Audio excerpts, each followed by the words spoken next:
آن نے خوف کے مارے آنکھیں بند کر لیں کہ ایک مرتبہ پھر وہ اس کی وحشت اور شدت بھری گرفت میں بری طرح پھنس چکی تھی۔ ابیل کی سانسوں کی حدت بھری تپش نے جیسے آن کا چہرہ جھلسایا۔ جائز نے اس کی لرزتی پلکوں اور کپکپاتے لبوں کو غور سے دیکھا۔ مسز سردار ابیل جہانگیر، جانتی ہو میرے نزدیک اس رشتے کی کیا اہمیت ہے؟ تو سنو، مجھے لگتا ہے تم صرف میرے لیے بنائی گئی ہو، صرف میری ہو۔ یہ نصیب کے کھیل تھے جب تم خود بخود مجھ تک پہنچا دی گئیں، میرے نصیب میں لکھ دی گئیں۔ اب میری عزت ہو تم، میرے وجود کا حصہ، جسے خود سے کاٹ کر دور بھی نہیں پھینک سکتا، چاہ کر بھی نہیں، کہ اب ان سانسوں کو مطلوب ہو تم، اس روح کی ضرورت بن گئی ہو، ان آنکھوں کو دیدار کے لیے ہر وقت اپنے پاس چاہیے ہو۔ ابیل کی دھیمے سروں میں کی گئی گمبھیرتا سے بھرپور سرگوشیوں سے اس کا پورا وجود لرزنے لگا تھا، مگر وہ پھر بھی بولے گیا، مگر ساتھ ساتھ اب منہ زور جذبوں سے چور ہو کر اس کے چہرے کے ایک ایک نقش کو اپنے تشنہ لبوں سے چھونے لگا۔ آن، تم سمجھ رہی ہو نا میں کیا کہنا چاہتا ہوں تم سے؟ ابیل نے اپنے ہونٹوں سے اس کی گداز گال کو چھو کر پوچھا۔ آن کو لگا اس کے جسم سے جان نکل جائے گی۔ آپ نے مجھ سے وعدہ کیا تھا کہ آپ 2 دن کے بعد مجھے جانے دیں گے، وہ بول کر سسک پڑی۔ ابیل نے بے خودی کے عالم میں وہ آنسو اپنے لبوں سے چنے۔ آن اپنی جگہ پر اپنا سانس تک روک گئی کہ اس کی جرثارتوں بڑھنے لگی تھی۔ دور ہٹیں، سینے میں پسلیوں سے سر ٹکراتے پاگل ہوتے دل سے تنگ آ کر وہ بول گئی، مگر وہ تو جیسے اس کے نرم و نازک ملائم وجود کو باہوں میں بھر کر دنیا بھلا بیٹھا تھا۔ آن، ابیل نے بھاری بوجھل لہجے میں اسے پکارا تو آن کی روح کانپ گئی تھی۔ وہ اب اس کی جسارتوں کی تاب نہ لاتی، اپنی پوری طاقت لگا کر اسے دور کرتی بہت تیزی سے ڈریسنگ روم میں داخل ہو کر بند ہوئی تھی۔ ابیل نے دھواں دھواں چہرہ لیے اپنے لب بری طرح کچلے۔ کاش یہ سب اتنا ہی آسان ہوتا جتنا اس نے فرض کر لیا تھا۔ دوسری جانب وہ ڈریسنگ کے دروازے سے ٹیک لگائے گہرے گہرے سانس بھرتی اپنی حالت سدھارنے کی کوششوں میں ہلکان ہوتی رہی۔ وہ کبھی اس شخص کی قربت سے سہنے کی متحمل نہیں ہو سکتی تھی۔ اب بھی وہ اپنا چہرہ اور گردن انگارے کی طرح دہکتے ہوئے اس لمس کی خوشبو کی صورت اپنے بدن میں سرایت کرتی بے چینی محسوس کر رہی تھی۔ اسے اس زندان سے نکلنے کی کوئی تدبیر نظر نہیں آ رہی تھی کہ وہ تو اپنے قول سے ہی مکر چکا تھا۔ تبھی بے بسی اور غم سے نڈھال ہو کر وہ پھر بلک بلک کر رو دی تھی۔ وہ ڈائننگ ٹیبل پر بیٹھا اپنی پلیٹ پر جھکا غائب دماغی کے عالم میں بریانی سے جیسے ہاکی کھیل رہا تھا۔ ابھی ہاسپٹل سے واپس آیا تھا، ضروری کام نمٹاتے رات کے 11 بج چکے تھے۔ گھر آ کر پتہ چلا وہ اب تک ڈریسنگ میں خود کو چند کیے ہوئے تھے۔ اس نے بارہا امتیاز کو آن کو ڈنر کے لیے بلانے بھیجا تھا، مگر وہ ڈریسنگ روم سے باہر نکلنے کو تیار نہیں ہوئی اور امتیاز کو بری طرح جھڑک کر واپس بھیج دیا۔ امتیاز، ایک مرتبہ پھر کوشش کرو۔ سرد و سپاٹ لہجے میں دیے گئے حکم پر امتیاز خاموشی سے اسے بلانے گئی۔ اس نے کمرے میں آ کر اسے بارہا آوازیں دی، مگر اب کی بار اس نے جواب دینے کی بھی توفیق نہیں کی تھی۔ وہ منہ لٹکا کر واپس آ گئی اور ابیل کے سامنے آ کر نفی میں سر ہلا دیا۔ ابیل نے بھی چند نوالے زہر مار کر اپنا ہاتھ کھانے سے کھینچ لیا تھا۔ سردارنی کا کھانا ایک پلیٹ میں نکال دو۔ ابیل کے کہنے پر امتیاز نے ایک ٹرے تیار کر کے اسے تھما دی۔ ابیل کھانے کی ٹرے لیے کمرے میں داخل ہوا، ٹرے ٹیبل پر رکھی اور کمرے کا دروازہ لاک کیا۔ وہ سنجیدگی سے ڈریسنگ کے دروازے تک آیا تھا۔ آن، اس نے پکارا، میں جانتا ہوں تم سن رہی ہو۔ آن، فوراً سے پہلے باہر آ کر کھانا کھاؤ، میڈیسن لو اور خاموشی سے لیٹ جاؤ تو تنگ نہیں کروں گا۔ ابیل نے بول کر اس کے جواب کا انتظار کیا، مگر وہی خاموشی رہی۔ اوکے رائٹ، میں اپنے ڈراور سے اس کی ڈپلیکیٹ چابی لا رہا ہوں۔ آن، اگر یہ دروازہ آج میں نے کھولا تو یاد رکھنا آج کی ساری رات تمہیں اپنی اس چھوٹی سی غلطی پر پچھتانا پڑے گا، ابیل نے اسپاٹ لہجے میں کہا تھا۔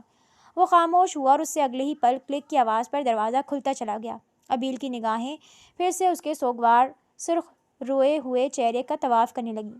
باہر آ کر کھانا کھاؤ، مجھے بھوک نہیں ہے، وہ چٹخ کر بولی۔ پھر بھی کچھ نہ کچھ کھانا پڑے گا، میڈیسن لینی ہے۔ مجھے کچھ بھی نہیں چاہیے، وہ بھوکی شیرنی بنی غرائی۔ دراصل تم میری نرمی کا ناجائز فائدہ اٹھا رہی ہو آن، اور میری سختی تمہاری یہ چھوٹی سی جان برداشت نہیں کر پائے گی۔ ابیل کے ماتھے کے بلوں اور لہجے کے سرد پنے آن کو پھر بے جان کیا۔ وہ چپ چاپ صوفے کی جانب بڑھ گئی۔ ابیل بیڈ پر بیٹھ کر بظاہر موبائل میں مصروف ہو گیا۔ آن چند نوالے ہی حلق سے نیچے اتار پائی تھی۔ کھانا کھا کر اس نے اٹھ کر میڈیسن لی۔ وہ نہ دیکھ کر بھی اس کی ایک ایک حرکت پر نظر رکھے ہوئے تھا۔ میڈیسن لے کر اس نے بیڈ سے ہی اے سی کمبل اٹھایا اور جا کر 3 سیٹر صوفے پر لیٹ کر سرتا پیر اس سنگل کمبل میں لپیٹ گئی۔ ابیل کے سینے میں ایک الاؤ سے بھڑک گیا جیسے، مگر وہ پھر بھی بیڈ پر لیٹ کر اپنی آنکھوں پر اپنا بازو رکھ گیا۔ رات کا جانے کون سا پہر تھا جب ابیل سینے میں جلتے بھاپڑ سے بیزار ہو کر بیڈ سے اٹھ بیٹھا۔ جذبوں کا ایک شور دل میں طوفان مچانے لگا۔ وہ اپنی کیفیت سے پوری طرح بے بسی محسوس کرنے لگا۔ ایک نظر صوفے کی جانب دیکھا، وہ بیڈ سے اٹھا اور بغیر آواز پیدا کیے، بغیر آہٹ کے وہ آن تک پہنچا اور اسے نرمی سے اپنی باہوں میں بھر لیا۔ اسی نرمی سے اسے بیڈ پر لٹا کر اپنے اور اس کے اوپر کمفرٹر درست کیا۔ کچھ غیر معمولی سا احساس ہونے پر آن کی آنکھ کھلی تو پتہ چلا وہ اس پر پوری طرح سے قابض ہے۔ آن خوف و دہشت کے مارے کچھ بول تک نہ پائی اور اس کے ہر ستم پر اس نے زور سے آنکھیں میچ لیں۔ آن کی بند آنکھوں سے آنسو ٹپک کر تکیے میں جذب ہونے لگے۔ ابیل اس کے کان کے قریب آہستگی سے جھکا تھا۔ وہ اس کے اتنا قریب چلا آیا تھا کہ اس کی نازک دھڑکنیں اسے اپنے سینے میں دھڑکتی محسوس ہو رہی تھیں۔ اب جب کہ پوری طرح اس سردار کی ہو ہی چکی ہو تو یہ گریز کس لیے جانم؟ ابیل کا مخمور لہجہ نے اس کی سانس مزید اس پر تنگ کی تھی۔ آن، آئی لو یو سو مچ۔ بہت محبت کرنے لگا ہوں تم سے۔ تمہارے بغیر ایک پل بھی نہیں رہنا چاہتا میں۔ وہ اس کے کان کے قریب جھک کر اس کے کانوں میں سرگوشی کرتا ہوا گویا ہوا۔ آن کے جسم سے اس کی روح نکلنے لگی۔ وہ جانتی تھی یہ شخص انتہائی بے باک اور بے رحم ہے اور اس کی گرفت سے بچنا مشکل ترین امر۔ ابیل نے اس کے ماتھے پر اپنے لب رکھے۔ وہ جو اس کے لیے محسوس کرتا تھا اسے اظہار کرتے وقت اپنے الفاظ ناکافی محسوس ہوئے۔ آن، تم میری ہو۔ ابیل نے اس کے کان میں رس گھولا۔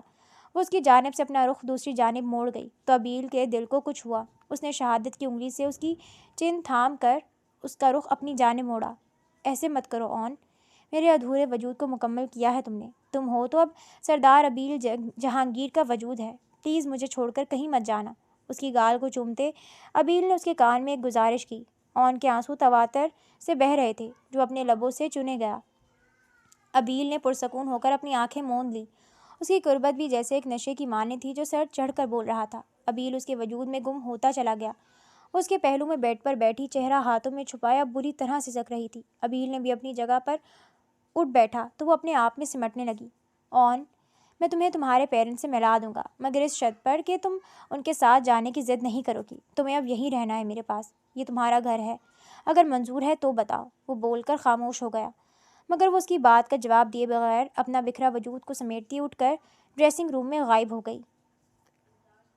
وہ ہاسپٹل سے سیدھا زمینوں پر گیا تھا اور اب شام کے وقت زمینوں سے واپس حویلی لوٹا تھا۔ وہ تھک چکا تھا تبھی آ کر لاؤنج میں صوفے پر آ بیٹھا۔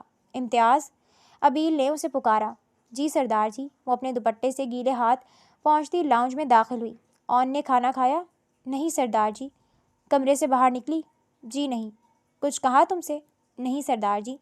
آج صبح سے بیوی جی کمرے سے باہر نہیں نکلی، گم سم سی ہیں، دوپہر کا کھانا بھی نہیں کھایا اور مجھ سے بھی بات نہیں کر رہی ہیں، امتیاز نے کہا تو اسے مزید پریشانی ہوئی۔ اچھا تم جاؤ، ابیل نے کہتے اپنی کن پٹیاں سہلائیں۔ آج صبح جب وہ سو کر اٹھا تھا تو وہ تب بھی اس کے پہلو میں موجود نہیں تھی۔ وہ صوفے پر نیم دراز تھی۔ ابیل جانتا تھا وہ جاگ رہی ہے مگر اس نے اسے چھیڑنا مناسب نہیں سمجھا تھا۔ وہ صبح سے یوں ہی گمسم سی تھی۔ ابیل منتظر ہی رہا کہ وہ بتائے کہ اس نے کیا فیصلہ کیا مگر آن اس سے ہم کلام ہی نہیں ہو رہی تھی۔ وہ اسے مخاطب کرنے کی کوشش کرتا رہا مگر اس نے ڈھنگ سے جواب نہیں دیا اور اب اسے اس کی اس حالت اور اس کے بہیو سے شدید قسم کی تشویش لاحق ہو چکی تھی۔ سردار جی، وہ اپنا دکھتا ہوا ماتھا مسل رہا تھا جب رفیق نے اسے پکارا۔ آپ پریشان لگ رہے ہیں صبح سے، اتنا پریشان آپ کو پہلے کبھی نہیں دیکھا۔ رفیق نے اپنے مالک کی سرخ آنکھیں دیکھیں۔ کیا کروں رفیق، مجھے کسی بھی صورت سکون نہیں مل رہا۔ میں جانتا ہوں میں اس کے ساتھ ٹھیک نہیں کر رہا۔ بتاؤ مجھ میں اور میری بہن کے مجرم اس درندے میں کیا فرق ہے؟ اس نے بھی ایک زندگی برباد کی اور میں نے بھی کر دی۔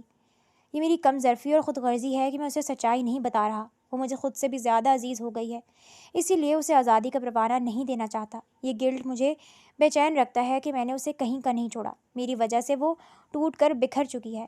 اس کی شخصیت، اس کا تشخص بری طرح مجروح ہوا ہے۔ اگر اسے سچائی بتا دی تو اس کے رد عمل سے ڈرتا ہوں۔ اگر اسے اس کے ماں باپ کے پاس جانے دوں تو کیا وہ لوٹ کر میرے پاس آئے گی؟ جانتا ہوں کبھی نہیں، اسی لیے اسے اب کھونے سے ڈرتا ہوں۔ میں اپنے کیے کا مداوع کرنا چاہتا ہوں مگر اس کے دور جانے کے خیال سے ہی سینے میں سانس الجھنے لگتی ہے۔ اسے زبردستی قریب رکھ نہیں سکتا اور واپس بھیج کر کھونا بھی نہیں چاہتا۔ بتاؤ رفیق، کروں تو کیا کروں آخر؟ ابیل کا لہجہ مایوس کن حد تک دکھی تھا۔ وہ اب جس سے اپنے دل کی گہرائیوں سے چاہنے لگا تھا اسے اندر ہی اندر یوں گھلتا دیکھ کر خود بھی انگاروں پر لوٹ رہا تھا۔ بی بی جی کو اور ان کے ماں باپ کو تمام سچائی بتا کر ان کے ماں باپ سے ملا دیں سردار جی، رفیق نے کہا تو ابیل نے ایک جھٹکے سے سر اٹھا کر اسے شکوہ کنار نگاہوں سے دیکھا۔ اس کے منہ سے اپنے من پسند الفاظ جو نہیں سن پایا تھا۔ ہم نے انہیں ایک خط بھیجا کہ شاید انہیں تسلی ہو جائے سردار جی، مگر یہ ہماری خام خیالی ہے۔ مجھے میرے آدمیوں سے پتہ چلا بی بی جی کی والدہ بی پی کی مریضہ ہیں۔ ان کے سامنے ان کے باپ اور بھائی نے یہ ظاہر کیا کہ انہیں تسلی ہو گئی ہے، مگر حقیقت تو یہ ہے کہ وہ اب بھی پاگلوں کی طرح بی بی جی کو ڈھونڈ رہے ہیں۔ روز پولیس اسٹیشن کے کئی چکر لگاتے ہیں، جہاں سے انہیں بی بی جی کے متعلق انتہائی گندے جملے سننے کو ملتے ہیں۔ ان کی والدہ بھی دن بدن اور زیادہ بیمار ہوتی جا رہی ہیں۔ اس سے پہلے کہ آپ کی وجہ سے مزید کچھ برا ہو جائے، آپ انہیں ان کے گھر والوں سے ملا دیں۔ رفیق نے ابیل پر مزید زمین تنگ کی۔ رفیق، میں اسے کھونے سے ڈرتا ہوں، وہ کسی غیر مرئی نقطے کو گھورتا اپنی بے بسی بیان کر گیا۔ جیسی بی بی جی کی حالت ہے، انہیں کچھ ہو نہ جائے سردار جی، انہیں ان کے ماں باپ کے پاس جانے دیں، پھر ان کے ماں باپ کو اور انہیں منانے کی اور راضی کرنے کی کوشش کیجیے گا۔ وہ اپنے ماں باپ کی رضامندی سے آپ کے پاس آئیں گی، تبھی خوش رہ پائیں گی۔ رفیق نے سادگی سے اسے اس کے تمام مسائل کے حل بتائے۔ ابیل نے پرسوچ انداز میں اس بات میں سر ہلایا اور ایک سرد سی سانس کھینچ کر آنکھیں موند کر صوفے کی پشت سے سر ٹکا لیا۔ وہ شکست خوردہ سا سرخ آنکھیں لیے حویلی میں داخل ہوا تھا۔ آج اپنی قیمتی متاع جو کھونے کے خوف نے اسے بے قرار اور بے جان سا کر دیا تھا، دھیمے قدموں سے چلتا اپنے کمرے کی جانب آیا۔ آج پورا ہفتہ گزر چکا تھا۔ ابیل کے اون کا بے تحاشا خیال رکھنے کے باوجود اون کو یوں ہی پتھر کا بت بنی۔ وہ یوں ہی گمسم سی رہتی تھی، نہ کسی بات پر احتجاج کرتی، نہ چیختی، نہ چلاتی، نہ کوئی بات کرتی، کھانا بھی برائے نام کھاتی۔ بس وہ جو چند نوالے جو ابیل اس کے منہ میں ڈال دیا کرتا تھا، وہ دن بدن کسی پھول کی مانند مرجھا رہی تھی، اندر ہی اندر ٹوٹ کر کھوکھلی ہو رہی تھی۔ ساری رات جاگ کر گزار دیتی۔ آنکھوں کے گرد سیاہ حلقے پڑنے لگے۔ اس کی صحت تیزی سے گر رہی تھی اور ابیل کو سب کچھ منظور تھا، اب سوائے اس کے کہ وہ اسے یوں گھل کر ختم ہوتے ہوئے دیکھتا۔ تبھی آج سردار ابیل جہانگیر نے اپنے دل کو پیروں تلے کچل کر ایک فیصلہ لیا تھا۔ وہ دھیمے قدموں سے چلتا کمرے میں داخل ہوا۔ وہ حسب توقع بیڈ پر گھٹنوں کے گرد بازو فولڈ کیے بیٹھی، بیڈ گراؤنڈ سے ٹیک لگائے کسی غیر مرئی نقطے کو گھور رہی تھی۔ پہلی 2 مرتبہ کے بعد تو ابیل نے اسے اس کی مرضی کے خلاف چھونے کی گستاخی بھی نہیں کی تھی۔ وہ پھر بھی سنبھل نہیں پا رہی تھی۔ وہ یوں ہی دھواں دھار چہرہ لیے دھیمے قدم اٹھاتا ڈریسنگ تک گیا اور ایک سرخ رنگ کا شوخ لباس اس کے لیے نکالا۔ سرخ رنگ پر ہلکا گولڈن کام، نفیس سی پیروں تلک فراک تھی۔ میچنگ جیولری اور میچنگ سینڈل بھی نکال کر ساری چیزیں بیڈ پر رکھیں۔ وہ اب اس کی جانب متوجہ ہو کر اس کے قریب آیا تھا، جو ابیل کے کمرے مسانے سے لے کر اس ساری کارروائی کے سر انجام دینے تک اس کی جانب متوجہ نہیں ہوئی تھی۔ ابیل نے اس کے کندھے پر نرمی سے ہاتھ رکھا۔ اون! ابیل کی پکار میں آج تڑپ تھی۔ اس نے خالی نگاہوں سے اسے غائب دماغی سے دیکھا۔ اٹھو اور یہ جو میں نے تمہارے لیے ڈریس نکالا ہے، اسے فریش ہو کر چینج کر کے آؤ، ابیل نے کہا۔ وہ کسی روبوٹ کی مانند چپ چاپ اپنی جگہ سے اٹھی اور ڈریس لے کر واش روم چلی گئی۔ شدت ضبط کی انتہا سے ابیل نے اپنے لب بری طرح کچلے اور اپنی مٹھیاں زور سے بند کیں۔ زیادہ انتظار نہیں کرنا پڑا۔ وہ 10 منٹ میں فریش ہو کر وہ سرخ لباس زیب تن کیے واش روم سے باہر نکل آئی۔ گیلے بالوں کو ٹاول لپیٹ کر سر پر جوڑا سا بنایا ہوا تھا۔ وہ واش روم سے باہر نکل کر ڈریسنگ کے پاس ہاتھ باندھ کر خاموشی سے کھڑی ہو گئی، جیسے اس کے اگلے حکم کی منتظر ہو۔ ابیل کا دل کیا اس پتھر کی مورت کو آج جھنجھوڑ کر رکھ دے، مگر وہ ضبط کرتا اس تک آیا اور اسے بازو سے تھام کر ڈریسنگ کے سامنے کھڑا کر دیا۔ وہ خاموشی سے اپنی جگہ پر کھڑی رہی۔ ابیل نے آگے بڑھ کر جیولری کا باکس اٹھایا اور گولڈ کی خوبصورت نفیس سی جیولری مخملی باکس میں سے نکال لی۔ باکس سے نفیس سا نیکلس نکال کر وہ اب اس کے ٹھیک پیچھے بے حد قریب آ کر کھڑا ہوا کہ ابیل کی سانسوں کی تپش اون کو اپنی پچھلی گردن پر محسوس ہوئی، مگر وہ اب بھی بے تاثر چہرہ لیے نگاہیں جھکا کر کھڑی رہی۔ ابیل نے اس کی شفاف گردن میں نرمی سے نیکلس پہنایا۔ نیکلس کی ہک بند کرتے ابیل نے اپنے سلگتے لب اس کی گردن پر رکھے، مگر مجال ہے جو اس پتھر کی مورت میں کوئی ہلچل ہوئی ہو۔ اب ابیل نے جان بوجھ کر اس باکس سے چھوٹے جھمکے نکال کر اس کے کانوں میں پہنائے۔ اسے اپنی باہوں کے حصار میں بھر کر اب اپنے سلگتے لبوں سے اس کی دونوں کان کی لوؤں کو چوما۔ اس سلگتے لمس کے احساس ابیل نے اس کے بالوں سے نرمی سے ٹاول الگ کیا۔ لمبے سیاہ گھنے شیمپو کی بھینی خوشبو سے معطر بالوں کی آبشار کمر پر بکھر گئی تو ابیل مزید بے چین ہوا۔ ابیل نے اسے باہوں میں بھرا اور اس کے گرد بازوؤں کا گھیرا تنگ کیا۔ وہ اب سختی سے آنکھیں بند کر گئی تھی۔ ابیل اس کے چہرے پر نرم گرم سلگتے لمس چھوڑنے لگا۔ اس نے اب بھی کوئی رد عمل ظاہر نہ کیا۔ اب تو تنگ آ کر ابیل نے اسے اپنے بازوؤں میں اٹھا لیا، اسے بیڈ پر لٹا کر اس پر کسی سائے کی طرح چھا گیا۔ اون نے اب بھی اپنے منہ سے ایک لفظ بھی ادا نہیں کیا تھا۔ ابیل نے اس کی شہرک پر اپنے لب رکھے۔ اس کے بعد اس کی بے باکیاں اور گستاخیاں بڑھنے لگی، شدت اختیار کرنے لگی، مگر وہ کسی بے جان چیز کی طرح بیڈ پر اس مردہ وجود کی طرح لیٹی رہی، نہ جس کے جذبات ہوتے ہیں نہ احساسات۔ ابیل نے اس کی آنکھوں میں دیکھنا چاہا جو بے تاثر اور سرد تھیں، اور ابیل کی برداشت بھی بس اتنی ہی تھی۔ وہ اس کے اوپر سے اٹھا تھا اور ایک زوردار جھٹکے سے اسے بازو سے کھینچ کر بیڈ سے اٹھا کر اپنے سامنے کھڑا کیا تھا۔ کم آن، ایسے مت شو کرو جیسے تم کوئی پپٹ ہو، کوئی پتھر کی مورت یا کوئی بے جان گڑیا۔ میرا کھلونا نہیں ہو تم، ایسے مت بیہیو کرو خدارا۔ وہ اسے جھنجھوڑ کر دھاڑا تھا۔ اون نے خوف کے مارے اپنی آنکھیں سختی سے میچ لی اور مٹھیاں بھی زور سے بھینچ لی تھیں۔ ایسے کبوتر کی طرح آنکھیں بند کر لینے سے خطرہ سامنے سے ٹل نہیں جائے گا۔ مجھے معلوم ہے یہاں آنے سے پہلے تم بہت بریو تھیں، تو پھر کیوں چپ چاپ میرا کہا مان رہی ہو؟ احتجاج کرو، چیخو چلاؤ، مجھے کوسو، بددعائیں دو، مگر ایسے خاموش مت رہو۔ ابیل نے اسے پھر جھنجھوڑا، مگر اس نے پھر بھی کوئی رد عمل ظاہر نہیں کیا تھا۔ آنکھیں کھولو اور مجھے دیکھو۔ ابیل اس کے کان کے قریب غرایا۔ وہ یوں ہی اس کے بازوں میں ہلکے سے کپکپا کے رہ گئی۔ میں نے کہا آنکھیں کھولو۔ ابیل نے پھر اسے جھنجھوڑا۔ اون نے بمشکل اپنی آنکھیں کھولی۔ اس کے چہرے پر اب بھی خوف کے علاوہ کوئی تاثر نہیں تھا۔ ابیل نے اسے بازو سے تھام کر بیڈ پر بٹھایا، خود دو سانوں اس کے پیروں میں بیٹھا۔ ابیل نے اس کے دونوں سرد ہاتھ اپنے حدت بھرے ہاتھوں میں مضبوطی سے تھام لیے۔ ابیل نے اس کی سہمی ہوئی آنکھوں میں جھانکا۔ سنو اون، جاننا چاہو گی میں تمہیں یہاں کیوں لایا؟ تم اس زندان میں کیسے پہنچی؟ صرف اور صرف ایک غلط فہمی کی بھینٹ چڑھی ہو تم۔ آج میں تمہیں سچائی بتا دیتا ہوں تاکہ میرے دل میں کوئی نقش ملال نہ رہے۔ اگر سننے کی ہمت ہے تو سنو۔ میری بہن انابیہ کو کسی درندے نے دھوکے سے برباد کر دیا۔ میں اس کی بہن کو نقصان پہنچانا چاہتا تھا۔ اس دن پارلر میں 2 اون تھیں، ایک اس کی بہن، ایک تم، اور میرے آدمی غلطی سے تمہیں میرے پاس لے آئے۔ وہ بولے گیا۔ وہ پھٹی پھٹی نگاہوں سے اسے اپنے ہر جرم کا اعتراف کرتے سنے گئی۔ بے یقینی ہی بے یقینی تھی۔ کوئی اتنا خود غرض کیسے ہو سکتا ہے، اتنا ظالم، اتنا سفاک کہ محض اپنی غرض کی خاطر یوں اس کی زندگی تنگ کر دیتا؟ ابیل بولے گیا جب اچانک اون نے اس کے ہاتھوں سے اپنا ہاتھ یوں چھڑائے جیسے وہ کوئی عفریت ہو۔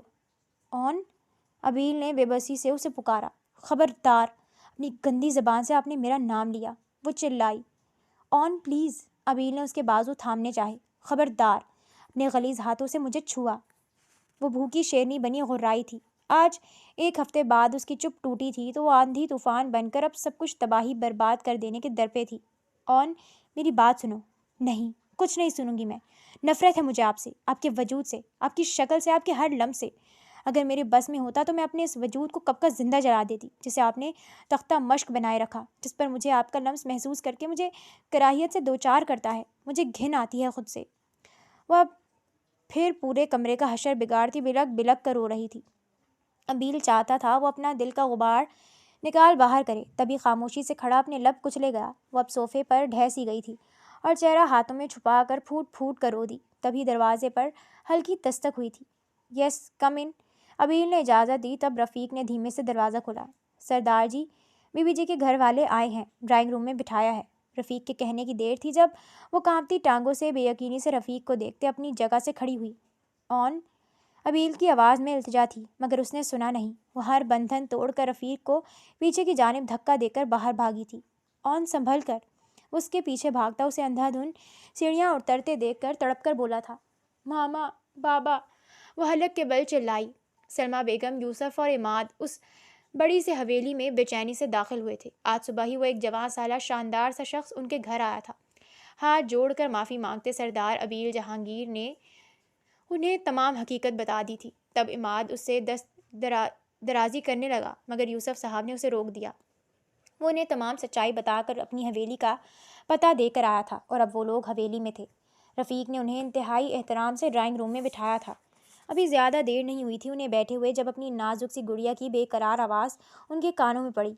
آن سلمہ بیگم بے قرار ہوئیں۔ تب وہ پورے ایک ہفتے بعد ان کے سینے میں آ کر سمائی تھی۔ یوسف صاحب، سلمہ بیگم اور عماد اس کی حالت دیکھ کر صدمے سے دو چار ہوئے تھے۔ یہ ان کی وہ نازک سی گڑیا تو نہیں تھی، یہ تو مرجھائی ہوئی سوگوار سی لڑکی کوئی اور ہی تھی۔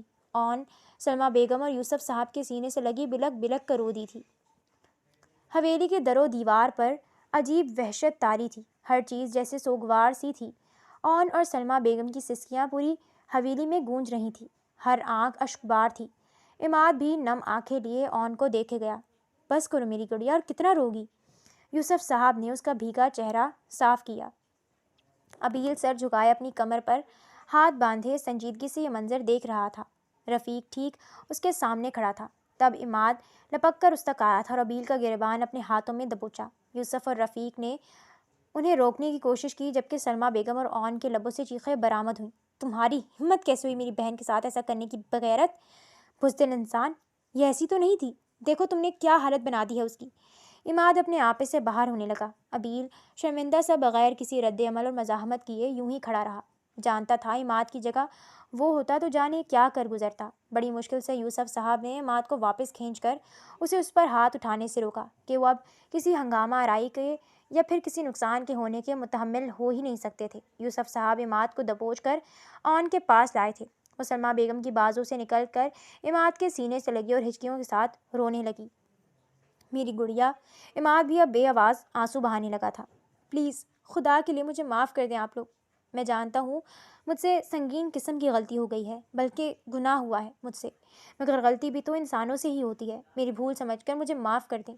ابیل نے یوسف صاحب کے سامنے ہاتھ جوڑے۔ غلطی؟ مائی فٹ!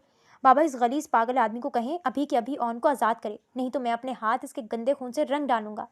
عماد دھاڑا تھا۔ سلمہ بیگم نے نفرت سے اس آدمی کو دیکھا جس نے ان کی بیٹی کو پوری طرح برباد کر دیا تھا۔ عماد تحمل سے کام لو، یوسف صاحب نے ٹوکا۔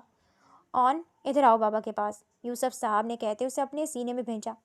بابا مجھے لے جائیں یہاں سے، میں یہاں ایک سیکنڈ بھی رکنا نہیں چاہتی، میں مر جاؤں گی بابا، مجھے گھر جانا ہے۔ آن نے ہچکیوں کے دوران یوسف صاحب سے کہا، میری بچی کا فیصلہ اچھی طرح سے سن لیا ہوگا تم نے، تو بہتر یہی ہے کہ تم اسے ابھی کے ابھی ہمارے سامنے طلاق دے کر آزاد کر دو۔ وہ یہاں بالکل نہیں رہنا چاہتی۔ جو بھی تھا تمہاری غلطی تھی یا گناہ، میری بچی کو آزاد کر کے اس کا ازالہ کرو۔ یوسف صاحب کے سرد و سپاٹ لہجے میں کہے گئے الفاظ نے ابیل کے پیروں تلے سے زمین کھینچی۔ ایسا ممکن ہی نہیں ہے سر، آن اب میری عزت ہے، میری بیوی، اس حویلی کی بہو۔ سردار خاندان میں طلاقیں نہیں ہوا کرتی، رشتے نبھائے جاتے ہیں۔ میں جانتا ہوں اسے حاصل کرنے کا میرا طریقہ انتہائی گھٹیا اور سفاکیت بھرا تھا، مگر اب جو بھی ہے یہ میری ملکیت ہے، اسے آزاد ہرگز نہیں کروں گا میں۔ یہ میری عزت ہے اور مرتے دم تک میرے نام سے منسوب رہے گی۔ آن میری ہے اور میری ہی رہے گی، ابیل نے جھکی نگاہوں کے ساتھ مگر بے حد پختہ اور اٹل لہجے میں کہا، تو وہاں کھڑے ہر شخص نے دم سال دیا۔ آن پھر سے بے جان ہونے لگی۔ تمہاری ہمت ہے اب بھی یہ سب بکواس کرنے کی؟ عماد دانت پیس کر اس کی جانب لپکا، مگر سلمہ بیگم نے اس کا بازو دبوچ لیا۔ وہ دیکھ سکتے تھے اسلحے سے لبریز گارڈز کی فوج، اس شخص کی شان و شوکت، اس کا رتبہ، اس کی طاقت، اسی لیے اس سے الجھنا نہیں چاہتے تھے۔ برخوردار، شاید تم نے صحیح طرح سے سنا نہیں جو ہم نے کہا۔ میری بچی یہاں ایک سیکنڈ بھی نہیں رہنا چاہتی۔ تم نے خود کہا کہ تم اپنے کیے کا ازالہ کرنا چاہتے ہو، تو ازالہ کرو پھر۔ میری بچی کو ابھی کے ابھی آزاد کرو۔ یوسف صاحب نے بھی اب انتہائی سرد اور بے تاثر لہجے میں کہا تھا۔ ابیل نے پہلو بدلا۔ آپ لوگ اس وقت جذباتی ہو رہے ہیں سر، سوچ سمجھ کر فیصلہ کیجیے۔ میں اپنے کیے کا ازالہ کرنا چاہتا ہوں، مگر آپ کی بچی کو ایک ہفتے کی اپنی بیوی بنا کر چھوڑ کر برباد کر کے نہیں، بلکہ اس کا گھر بسا کر، اسے زمانے بھر کی خوشیاں دے کر۔ ہوپ سو آپ سمجھ رہے ہوں گے میری بات کو کہ میں کیا کہنا چاہتا ہوں آپ سے، ابیل نے سنجیدگی سے کہا۔ یوسف صاحب کو چپ لگ گئی، مگر آن کی سسکیاں انہیں نیزے کی طرح چبھ رہی تھیں۔ امتیاز، ابیل نے بلند آواز میں اسے آواز دی۔ وہ فوراً سے پہلے وہاں حاضر ہوئی۔ بی بی جی کو ان کے کمرے میں لے جاؤ، اتنا روئیں گی تو طبیعت نہ خراب ہو جائے، ابیل نے بے تاثر لہجے میں کہا، جبکہ وہاں موجود عماد کو اس کی ڈھٹائی پر غم و غصے سے پاگل ہو گیا۔ تبھی عماد نے لپک کر اس کا گریبان دبوچا تھا۔ سلمہ بیگم اور یوسف صاحب نے عماد کو پکڑا، مگر وہ کسی شیر کی طرح بھپڑ چکا تھا۔ میری بہن اب صرف اور صرف اپنے گھر جائے گی بغیرت بزدل انسان، اور تم ابھی کے ابھی اسے آزاد کرو گے؟ عماد چلایا۔ یہ نہیں ہو سکتا، آن اب میری ملکیت ہے اور یہ مرتے دم تک اس رشتے سے آزاد نہیں ہو سکتی۔ ابیل کا لہجہ اب کی بار سخت تھا، مگر وہ ابھی تک تحمل کا مظاہرہ کر رہا تھا، عماد کی دست درازی کا جواب نہیں دے رہا تھا۔ یوسف صاحب نے ایک جھٹکے سے عماد کے ہاتھوں سے اس کا گریبان چھوڑا۔ میں کورٹ جاؤں گا اور اپنی بہن کو تم جیسے درندے سے آزادی دلا کر رہوں گا، عماد بھوکے شیر کی مانند پھنکارا، مگر اس کی ایک ہی تکرار سے اب ابیل کا دماغ بھی غم و غصے سے گھوم چکا تھا۔ کوشش کر کے دیکھ لو، ویسے اس شہر کی کورٹ کچہری اپنی جیب میں لے کر پھرتا ہوں، ایڑیاں رگڑنے کے بعد بھی کچھ حاصل نہیں ہوگا۔ میں محبت کرتا ہوں اون سے، اسے میری ضد مت بناؤ صالح صاحب، اور بہتر یہی ہے کہ یوں جذباتی ہونے کے بجائے اپنے بڑوں کو فیصلہ کرنے دو۔ ابیل کا لہجہ اب کی بار قدرے بلند اور روبدار تھا۔ اون کی جان حلق میں اٹک گئی۔ آخر یوسف صاحب نے ہی عماد کو سختی سے اشارہ کر کے چپ کروایا۔ ہم فی الحال اپنی بچی کو لے کر جا رہے ہیں، سوچ سمجھ کر فیصلہ کریں گے، اور ہمیں فی الحال کچھ نہیں کہنا، ہمیں جانے دو یہاں سے۔ یوسف صاحب نے دو ٹوک لہجہ اختیار کیا۔ لیکن سر، ارے خدا کا خوف کرو، فرعون مت بنو، بے قصور ہوتے ہوئے میری بچی پر ظلم و جبر کے پہاڑ توڑ دیے، دیکھو کیا حال بنا دی ہے میری بچی کا، ابھی بھی اسے قید میں رکھنا چاہتے ہو؟ خوف کرو خدا کا، بہن والے ہو تو ڈرو اس کے قہر سے، بخش دو میری بچی کی جان، جانے دو ہمیں۔ سلمیٰ بیگم نے بلک بلک کر روتے اسے کوسا تو ابیل کو چپ لگ گئی۔ یوسف صاحب آگے بڑھے اور وہ جو ماں کے آنچل میں دبکی ہوئی تھی اون کو خود میں چھپا کر باہر کی جانب بڑھے۔ ابیل کے جبڑے شدت ضبط سے آپس میں بھینچ گئے، مگر اب کی بار وہ کچھ بول نہیں پایا تھا۔ وہ اپنی آنکھوں کے سامنے اسے خود سے دور جاتا ہوا دیکھتا رہا۔ وہ گھر واپس آ کر نئے سرے سے بکھر گئی تھی، رو رو کر اپنی حالت خراب کر لی۔ بڑی مشکل سے سلمیٰ بیگم نے اسے سنبھالا، اور اب وہ بالکل نڈھال یوں ہی ہچکیاں بھرتے بھرتے سلمیٰ بیگم کی گود میں گہری نیند سو گئی تھی۔ سب اس کے ارد گرد بیٹھے تھے جب سلمیٰ اون کے لیے جوس کا گلاس لے کر اس کے کمرے میں آئی۔ عماد نے اسے خاموش رہنے کا اشارہ کیا تو اس نے جوس کا گلاس چپکے سے ٹیبل پر رکھ دیا۔ عماد، یوسف اور اسماء کمرے سے باہر نکل گئے۔ کافی دیر بعد سلمیٰ بیگم اس پر کمفرٹر درست کر کے باہر آئیں۔ یوسف صاحب عماد کو دھیمی سرگوشوں میں کچھ سمجھا رہے تھے۔ سلمیٰ بیگم یوسف کے پاس آ کر بیٹھیں۔ اب کیا کرنا ہے یوسف صاحب؟ اس مصیبت سے کیسے جان چھڑائیں اپنی بچی کی؟ سلمیٰ بیگم کا لہجہ اب بھی نم تھا۔ آپ فکر مت کریں بیگم، اب جیسا ہماری بچی چاہے گی بالکل ویسا ہی ہوگا۔ وہ سب ہونا اور یہ حادثہ اس کے نصیب میں لکھا تھا، جس میں میری معصوم بچی کو کوئی قصور نہیں تھا، مگر اب زندگی کے ہر قدم پر، ہر مصیبت پر اس کا باپ اس کے ساتھ ہے، تو اب آپ کو فکر کی کوئی ضرورت نہیں بیگم۔ یوسف صاحب نے انہیں دلاسا دیا، کیونکہ عماد کو وہ اس سچویشن کی نزاکت اور ہر اونچ نیچ سمجھا چکے تھے، تبھی اب وہ پرسکون اور خاموش تھا۔ آج کی رات سردار ابیل جہانگیر کے لیے بے تحاشا بوجھل اور باری تھی۔ رات کے 12 بج چکے تھے، مگر نیند آنکھوں سے کوسوں دور تھی۔ وہ اب اپنے سینے میں عجیب سی حبس اور گھٹن کو محسوس کرتے لان میں چلا آیا تھا۔ اس کے جانے کے بعد اسے مزید احساس ہوا تھا کہ وہ اس کے لیے کیا تھی۔ اب کین کی کرسی پر بیٹھا، اب وہ فضا میں کسی غیر مرئی نقطے کو گھورے جا رہا تھا۔ رفیق بھی اپنے کوارٹر سے نکل کر آج خام خواہ کبھی گیٹ تک جاتا تو کبھی واپس آ جاتا۔ اب جب کہ اپنے مالک کو یوں ٹوٹی بکھری حالت میں لان میں بیٹھا دیکھا تو اس کے پاس چلایا۔ سردار جی، رفیق نے پکارا، یہ جدائی بہت دردناک ہے رفیق۔ ایک وہی تو ملی تھی جس سے اب تو لگتا تھا کہ میں بھی ایک زندہ اور جیتا جاگتا انسان ہوں۔ میرے سینے میں بھی احساسات اور جذبوں کے سے گندھا ایک دل موجود ہے، اب وہ نہیں ہے تو دل بے جان ہوا جا رہا ہے، سمجھے؟ اپنا دم گھٹتا محسوس ہو رہا ہے۔ ابیل نے بے بسی سے اپنے لب کچلتے اسے اپنے دل کا حال بتایا۔ صبر اور حوصلے سے کام لے سردار جی، انشاءاللہ مالکن جلد اس حویلی میں واپس آ جائیں گی، رفیق نے اسے تسلی دینا چاہی۔ تبھی ابیل کا فون رنگ ہوا۔ اس نے پاکٹ سے فون نکال کر یس کر کے کان کو لگایا۔ رفیق، گاڑی نکالو۔ وہ فون سنتے ہی اپنی جگہ سے تیزی سے اٹھا تھا۔ سلمیٰ بیگم نے اسے رات کے کھانے کے چند نوالے زبردستی کھلا کر اور میڈیسن دے کر سلایا تھا کہ وہ زیادہ سے زیادہ آرام کرے، اور اب وہ اپنے بیڈ پر قدرے پرسکون ہو کر نیم دراز تھی اور گہری نیند میں تھی، جب ایک ہیولا کھڑکی کے ذریعے بہت چپکے سے اندر داخل ہوا۔ وہ سایہ بیٹھ کے قریب آیا تھا اور اس کی آہٹ پا کر اون کی آنکھ کھل گئی تھی۔ اپنے بالکل سامنے ایک مرتبہ پھر اسے دیکھ کر اون کے اوساں قطع ہو گئے تھے، مگر وہ اپنی جگہ سے ہل نہیں پا رہی تھی۔ وہ دھیمے قدموں سے چلتا بیڈ تک آیا اور اس پر جھک کر اس پر اپنا مکمل سایہ پھیلا دیا۔ اون کی جان لبوں پر آ گئی۔ وہ دھیمے سے جھکا اور اس کے ماتھے پر اپنے لب رکھے۔ اون، جو کہ اب اپنے باپ کے گھر تھی، احتجاج کرنا چاہا، مگر کر نہ پائی کہ وہ اپنے جسم کی ایک انگلی تک نہیں ہلا پا رہی تھی۔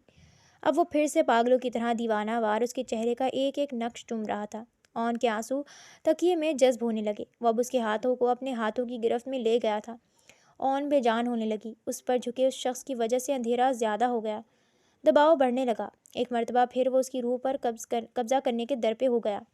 سلمیٰ بیگم جو احتیاط سے اسے دیکھنے اس کے کمرے میں آئی تھی، اسے بند آنکھوں سے بستر پر ماہی بے آب کی طرح تڑپتے دیکھ اور چیختے چلاتے سن صدمے سے بے حال ہوئی تھی۔ چھوڑ دیں مجھے، میں نے کہا چھوڑیں مجھے، قریب مت آئیں، ایسے مت چھوئیں مجھے، میں مر جاؤں گی، دور ہٹیں، خدا کے لیے دور ہٹیں۔ اس کی آہیں اور سسکیاں پورے کمرے میں گونج رہی تھیں اور سلمیٰ بیگم کو حقیقت جان کر ان کی سسکیاں بند گئیں، کیونکہ معصوم بیٹی کی معصومیت چھین لی گئی ہے۔ وہ سلیپ پیرالائز کا شکار تھی۔ اون، میری بچی! سلمیٰ بیگم نے اسے کندھوں سے تھام کر جھنجھوڑا۔ تب وہ اپنے کسی ڈراؤنے خواب کے اثر سے باہر نکلی۔ چند ساتیں یوں ہی پھٹی پٹی آنکھوں سے ارد گرد دیکھ کر سمجھنے کی کوشش کرتی رہی کہ وہ کہاں ہے۔ تب ساری صورتحال جاننے کے بعد وہ سلمیٰ بیگم کے سینے سے لگ کر بلک بلک کر رو دی۔ ماما مجھے بچا لیں، وہ آ جائے گا، پھر سے میرے قریب آ جائے گا، وہ بہت برا اور گندا ہے، mama save me, please save me. وہ بے ترتیب الفاظ ادا کرتی بری طرح رو رہی تھی۔ اون، چپ کرو، کوئی نہیں ہے، کوئی نہیں آئے گا، یہ ہمارا گھر ہے، تم بالکل محفوظ ہو، کوئی نہیں آئے گا۔ سلمیٰ بیگم اسے خود میں بھی بھیج کر تسلی دیے گئیں۔ وہ جیسے ان کی گود میں چھپ گئی۔ سلمیٰ بیگم اس کے بالوں میں ہاتھ پھیرے گئیں۔ وہ جیسے ہی مہربان لمس پاتے پرسکون ہوتی گئی۔ جیسے ہی وہ کافی دیر کے بعد پرسکون ہو کر خاموش ہوئی، سلمیٰ بیگم نے اس کے سطح چہرے پر نگاہیں جماتے ہوئے اسے دیکھا۔ اون، اس نے زبردستی کی تمہارے ساتھ؟ سلمیٰ بیگم کو اپنی آواز کھائی سے آتی محسوس ہوئی۔ اون نے ان کی گود میں چہرہ چھپا لیا اور آہستگی سے اس بات میں سر ہلایا۔ بھلا ماں سے بھی کوئی بات چھپانے کے قابل ہوتی ہے؟ وہ دھیرے دھیرے سلمیٰ بیگم کو سب بتاتے گئی۔ وہ سر خوشی سے پاگل اب انابیہ کے کمرے کے باہر کھڑا ڈاکٹر کے باہر آنے کا انتظار کر رہا تھا۔ وہ کومے سے باہر آ گئی تھی اور اب اس کا فائنل چیک جاری تھا۔ نیت کے ساتھ مراد بھی ملتی ہے۔ سوچا نہیں تھا اپنے کیے کا ازالہ کرنے کی سوچ پر، اپنا معاملہ اپنے اللہ پر چھوڑنے پر اور عمل کرنے پر اسے اس قدر نعمتوں سے نوازا جائے گا کہ آج ہی اسے یہ خوشخبری سننے کو ملے گی کہ انابیہ اب کومے سے باہر آ چکی ہے۔ وہ بار بار اپنے دل میں سجدہ شکر ادا کر رہا تھا۔ ڈاکٹر باہر آئیں۔ کنگریٹس مسٹر ابیل، آپ کی سسٹر اب بالکل ٹھیک ہیں۔ کل صبح تک ہر قسم کے ٹیسٹ سے تسلی کر لینے کے بعد ہم انہیں ڈسچارج کر دیں گے، ڈاکٹر نے اسے کہا اور چلی گئیں۔ انابیہ، وہ بے قراری سے کمرے میں داخل ہوا، مگر وہ اسے دیکھ کر رخ پھیر گئی۔ مگر ابیل زبردستی آگے بڑھا اور اس کمزور سے وجود کو سینے میں بھیج لیا۔ جو ہوا اس میں تمہارا کیا قصور تھا پگلی؟ ابیل کے کہنے کی دیر تھی جب وہ بلک بلک کر رو دی۔